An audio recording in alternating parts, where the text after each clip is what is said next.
My name is Wren Holloway, and I have lived in Aldermere all my life. It's the kind of valley town you find by accident, tucked between two long ridges that swallow the wind before it reaches our windows. We have one grocer, one chapel, one road inn. Above every front door in every house in Aldermere, you will find a small brass bell. Mine is no larger than a walnut, tarnished green at the seams, and it has not rung in my lifetime. Once a decade, on the second Thursday of October, the town conducts what the elders call the quiet census. No one announces it, no one prints it in the bulletin, but by sundown that evening, every porch light in the valley is burning, and every window is dark behind it. There are rules, and we learn them the way children learn to breathe. You leave the porch light on. You do not answer questions you were not asked. You never, under any circumstance, invite the census taker inside. I have lived through 3 quiet censuses already. I remember the first only as the smell of my father's coat as he held me against his chest, and the careful way he counted my fingers afterward, as if making sure none had been borrowed.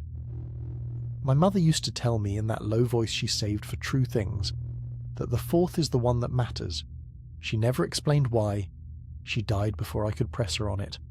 Tomorrow I turn 39.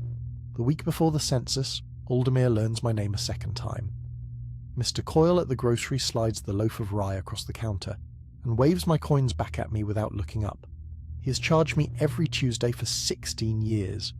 Today his hand trembles against the till and he says only, "Take it, Wren, take it and go home." The mailman comes up my walk with his eyes fixed somewhere just above my shoulder, as if there is a second person standing behind me he would rather not acknowledge. He sets the envelopes on the porch rail instead of into my hand. On Wednesday, Mrs. Halpern catches me at the gate. She's normally a woman who could narrate a sermon out of a grocery list, but tonight she only folds a handkerchief into my palm and closes my fingers around it. Inside, a sprig of dried rosemary, brittle as a small bone. "My 4th was the hardest," she whispers. "Keep this near your throat." I open my mouth to ask her what she means, but she's already walking away, her shawl drawn up like a hood against nothing. That night, I dream of a line. It stretches across a field I do not know, and every person in it I half recognize, the way you recognize a face from a photograph that has been folded too long. Each of us holds a paper number, inked in a hand that is not our own. I wake clutching my left wrist. A faint smudge sits just under the skin, dark as wet ink. The evening of the census arrives the way deep snow arrives, without sound, and with the feeling that the world outside the window has grown one room smaller. I prepare the way my mother taught me, and her hands move inside mine while I work. I draw the well water and let it stand a moment in the pitcher before pouring, so the air can leave it. I set the glass in the centre of the kitchen table, where a person sitting would see it first. I pull out the chair opposite mine and leave it pulled back at exactly the angle a guest might leave it, neither welcoming nor refused. I place a single white candle in the front window and touch the wick with a match that takes 3 tries to catch. I draw every curtain in the house except the one facing the street. That one I leave open, the way you leave a door open for a dog you're not entirely sure you want back.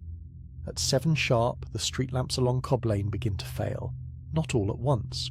1, then a pause long enough to count to 4, then the next, then another pause, the rhythm of a slow considering stride moving down the row. I count the houses going dark.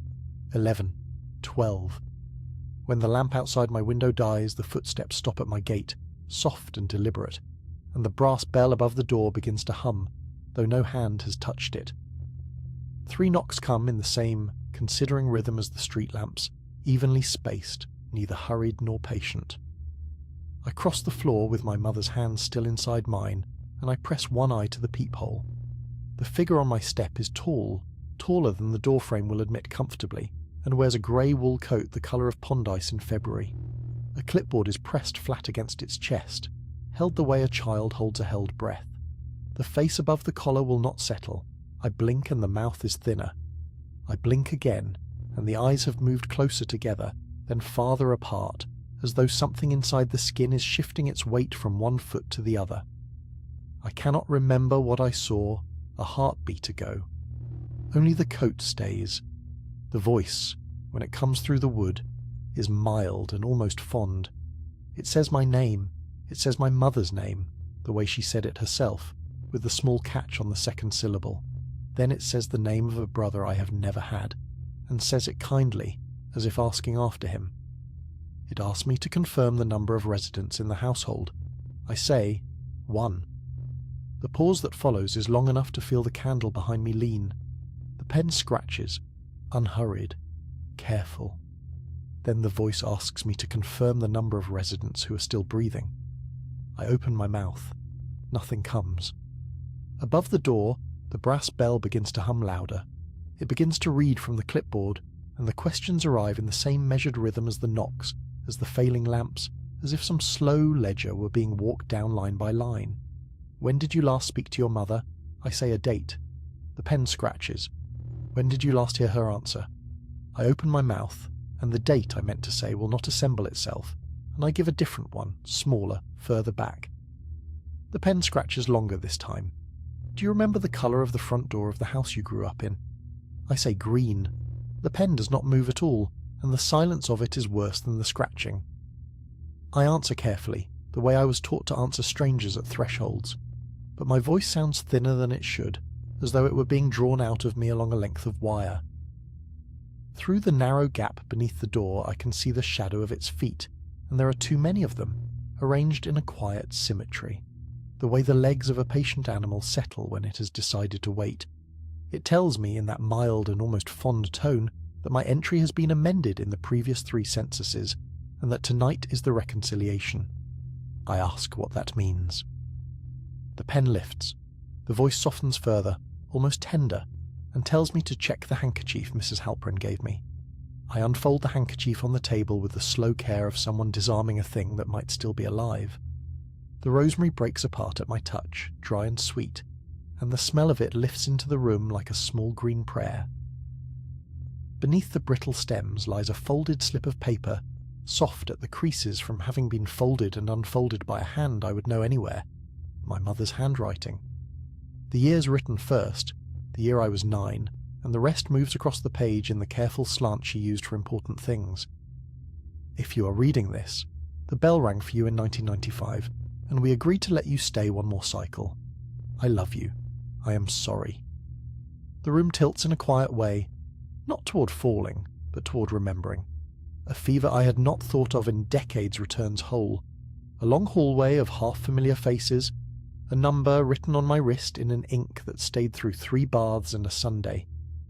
My mother on the porch in her thin housecoat, speaking low and steady to a man in a grey coat whose hat I could not see past, while I watched through the spindles of the stair rail and learned, without knowing I was learning, how a mother sounds when she's buying time.